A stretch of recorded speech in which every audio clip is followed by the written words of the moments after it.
તમે કાલ આપણને કેવી મજા આવી કાં શિવરાત્રિમાં મંદિરે શિવજીના ગયા કેવી ઉજવવાની મજા આવી કાં. હા વો બબલી, હા શું કહું ને તો મને ફરવા જવાની જગ્યા કરતા મંદિરે જવું બહુ ગમે. ભગવાનના મંદિરે દર્શન કરવાની કેવી કેવી મજા આવે.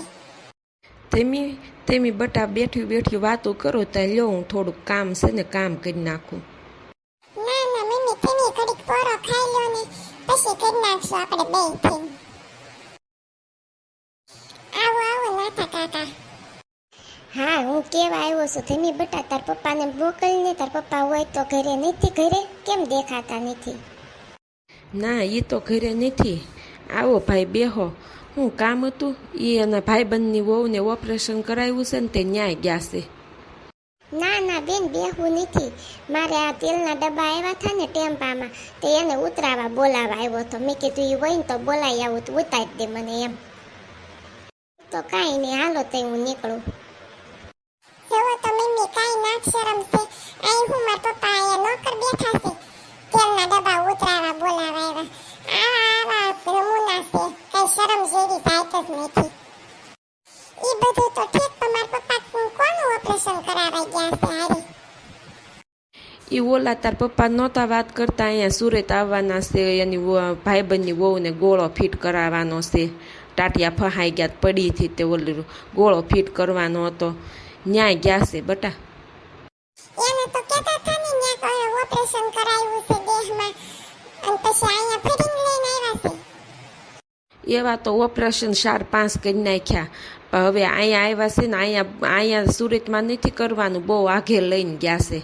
અહીંના ડૉક્ટરથી એનાથી ઓપરેશન જ નથી થાય એમ, એવું ઓપરેશન છે. એવું તે શેનું ઓપરેશન એ કાંઈકી?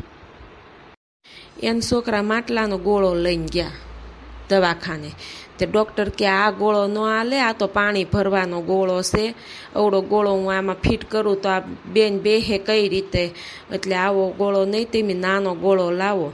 તો પછી છોકરા ઓલા દડે ન રમે, એ ઓલો પંચનો ગોળો લઈને ગયા. એને એમ કે આવો હળવો હારો. તે પંચના ગોળા લઈ જાય અને રાતે હુવે ત્યાં ઉંદરડો કાપી નાખે. પાછું ઓપરેશન કરાવ્યું, એમ કરીને 3-4 ઓપરેશન કરાવ્યા. હવે અત્યારે એને બીજી જગ્યાએ લઈ ગયા છે ઓપરેશન કરવા. ત્યાં તો હવે જેનો ગોળો નાખે એનો ખરી. એમ કેમ મમ્મી, 3-4 વાર ઉંદરડા ઠોલી ગયા ઈ ગોળાને? હા, ડૉક્ટર છે ને બહાર જ તે ગોળો ફિટ કરતા હતા. એ કે હવે અંદર મારથી ન થાય તે હું બહાર ગોળો ફિટ કરી દઉં છું. તે ઉંદરડા ઓલું પોસું હોય ને તે હોવે ને ત્યાં ઉંદરડા જઈને ઠોલી નાખે. તે પછી રોજ ઓપરેશન કરાવતા, 3-4 ઓપરેશન કરાવ્યા પછી કંટાળ્યા તે એ અહીંયા આવ્યા છે હવે. તે હવે અહીંયા તો ગોળો જેનો ફિટ કરે એનો અવતાર પપ્પા આવે પછી ખબર પડે. અરે રામ, આવા નમૂના છે. એવો પંચનો ગોળો થોડોક ફિટ કરાય, એને ઓલા લોખંડના ગોળા નતા ઈ ફિટ કરી દેવાય. કોઈ કાંઈ વાંધો જ ન આવે, કોઈ કોતરે નહીં, કાંઈ ન થાય. એવો મારા પપ્પાને ફોન કરું, એવો ગોળો ફિટ કરાવી દો. નકર તો આમનામ મારા પપ્પાને તો એમાં ને એમાં જ રહેશે ઓપરેશન કરાવવામાં, હારે જવા માટે. હાલો પપ્પા, થઈ ગયું તમારા ભાઈબંધની વહુને ઓપરેશન? નહીં, હું ગોળો ગોતો છો હજી. તો હું તમને એમ કહેતી હતી ઓલા લોખંડના ગોળા આવે છે ને, ઈ ગોળો એને નખાઈ દો, એટલે પછી કાંઈ ઉપાધિ જ નહીં, કાંઈ ઉંદરડા ઠોલે નહીં, કાંઈ ન થાય. ક્યાં મળશે એમ? ઈ ઓલી અલંગની કબાડી હોય ને એમાં મળી જશે કદાચ. ત્યાં એટલામાં કંઈક હોય તો ગોતજો ને, એવો ગોળો ફિટ કરાવીને આવજો હો. હા ભલે વાર લાગે. હા સારું તને. મમ્મી, મારા પપ્પા કહેતા હતા હવે તો હું કંટાળ્યો છું આ બધાના ઓપરેશન કરાવવામાં. એક પછી એકનું ઊભું હોય, તું કે ને એમ જેમ લોખંડનો ગોળો ફિટ કરાવી દઈ તે હવે જવાના છે. મેં કીધું છે કબાડી મળશે ત્યાં કે ગોતો, ઈ કે છે હવે લોખંડનો ફિટ કરાવીને આવું. હા તે એમ જ હોય ને, તાર પપ્પાને તો એક પછી એકનું આવું ને આવું ઊભું હોય ને ભાઈ બંને આવા ને આવા, કાંઈક ને કાંઈક એને ઊભું જ હોય આવી રીતના જવાનું. લે ફોઈત્રી, તું કેમ આયા? તું તો વઈ ગઈ થી ને એલી.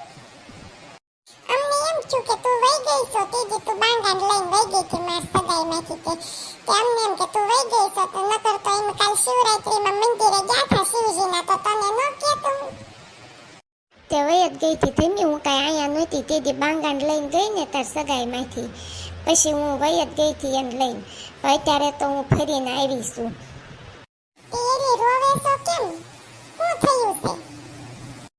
હું વાત કરું હું ધીમી, એ જે પોલીસ પાછળ પડી હતી ત્યાં અત્યારે પાછા એને લારી ખાલી આંકવી ન ગમે તે હાલ્યા જતા હશે, તે એક છોકરું હાલ્યું જતું હશે નાનું એવું, એ છોકરાને લારીને બેહાડી દીધો અને હાલવા માંડ્યા લારી લઈને. તે છોકરાને બાપો ભાળી ગયો ને તે એણે બહુ માર્યો. એણે એમ કીધું કે તું મારા છોકરાને પકડીને વયો જાશો, કિડનેપ કરી જાશો. તે અત્યારે દવાખાને છે, હોસ્પિટલમાં દાખલ કર્યા છે. ઘરમાં પૈસા નહોતા ને તે મેં કીધું લાઈને ધીમી મારી મદદ કરશે, તે પૈસા લઈ આવું એની પાસે. તે સાની મેં આવા નમૂનાની વાહે આહુડા ન પાડવાના હોય નંગ જેવો. એના બાપને લારી હાંકવાય ને હતી તો ખાલી હાંકીને જવાય. એવા છોકરાઓને પકડીને જાય તો કિડનેપ કર્યો એમ જ કે ને. તારો ઘરવાળો તો હાવ નંગના પેટનો હશે વો ફોતરી. હા વો તે હાસુ કીધું. હવે મારે એના ધંધો જ નહીં કરવા દેવો, એને ધંધો ફેરવાઈ નાખવો છે. લેને વળી તું મને જલ્દી પૈસા આપી દે ને, મારે અહીંયા દવાખાને ડૉક્ટરને ત્યાં જમા કરાવવાના છે. એને માર્યો કેટલો કી તો કે ઓપરેશન કરવું પડ્યું કે ખાલી પાટાપિંડી કરવાનું છે. એને મગજનું ઓપરેશન કરવાનું થયું છે. માથામાં એક ધોકો માર્યો ને તેનું મગજ વહી ગયું હોય ને એવું ડૉક્ટરને શક પડે છે. એ એમ કહે છે ભાનમાં આવે પછી ખબર પડે. હું તો હોય ત્યાંથી ઊભો થાય છે ને ડિસ્કો કરવા માંડે છે ને એવું બધું કરે છે. એ કે એને મગજ વહી ગયું હોય એવું લાગે છે પણ પછી ખબર પડે. આ કહેતા નથી બાળો ત્યાંના બળેલા ઠાઠડીએ ન ઠરે એમ જેવું થયું. અહીંયા તો શાંતિ નહોતી મારે પણ ત્યાં જઈને શાંતિ ન મળી. તે એમ જ થાય ને તને હાથના કરેલા હૈયે વાગ્યા. મને જોવા આવ્યો તો મને નહોતો પસંદ તો તું પછી મોહી ગઈ એને. તો પછી ઈ થાય ને તું મોહીને ગઈ, તને એમ થયું કે મારા આનાર કરી લેવું છે સગાઈ. તો પછી તું જ ભોગવી ને તો કોણ ભોગવે કે. એલી પણ મને થોડી ખબર હતી આ નંગના પેટનો નીકળશે, હાવ આવો નીકળશે એમ. મને એમ હતું કે હું અહીંયા સાણા થાપીને થાકી ગઈ છું ને તે ત્યાં જઈને તો શાંતિ મળશે. અને અહીંયા મારા બાપમાં ક્યાં કાંઈ લેવાનું હતું, પીધેલ નકરો હતો ને તો જે સાણાને પૈસા આવે એનું એ પી જાતો. હું કંટાળી ગઈ હતી. મેં કીધું આની કરતાં હાહરે સારું એમ. ત્યાં હાહરે આવો નંગના પેટનો ભટકાણો. અને ઘરવાળો નંગ જેવો ને મારા હાહુય નંગ જેવા. કેવા મને ટોણા મારતા હોય, તને રાંધતા નથી આવડતું, તને આમ નથી આવડતું, તેમ નથી આવડતું, શાક કરતો હોય તે પોદળા જેવું કરે છો, એવું બધું કે કરતા હોય. હું તો કંટાળી ગઈ છું. અત્યારે હું તને પૈસા આપું છું કે તું છે ને તાર ઘરવાળાને ઈલાજ કરાવી નાખ. અને પછી તાર હાહુ તને ટોણા મારે છે ને કે પોદળા જેવું શાક કરે, પોદળા જેવું શાક કરે. એકવાર પોદળાનું કરીને દે એને ગુડી દે, એને વઘાર કરી દે પોદળાનો અને ખવડાવી દે. અને પછી કે ને કાંઈ તો કહેજે તમે કહો ને પોદળા જેવું શાક તો તમને ભાવતું હોય એટલે આ પોદળાનું કરીને દીધું તમને. હા ઓ ધીમી, એ વાત તારી હાશી, એમ જ કરવું જોઈએ ઓ ફોતરી. તારે પોદળાનું શાક ગુડી દે તાર હાહુને, ખબર પડે એને તે. લે હાલ પૈસા લેતી આવું, આપું તને પૈસા. આલે ફોતરી પૈસા લઈને જા જલ્દી કરાવી બાંગાને હારો. હાલ હવે હું નીકળું હો, મારે ઉતાવળ છે, પછી આપણે વાત કરશું. હા જા તું તારે, અને ભૂલતી નહીં હો, ઘરે જાને એટલે તાર હાહુ પોદળાનું શાક કરીને દઈ દેશે. એ સારું હો ભલે. મમ્મી માર બેનપણી ફોતરીને આવું ને આવું થતું હોય હો. મેં ઈ બાંગો આવ્યો તો મેં ઈ બાંગાને પસંદ નહોતો કર્યો, ઈ નંગના પેટનાને. તો આ પાછી મોહી ગઈ કે મારે એના સગાઈ કરવી છે. તો જો તો કેવો નીકળ્યો ઈ નંગ જેવો. હા ઓ બટા, સારું કર્યું તે એને પસંદ ન કર્યો.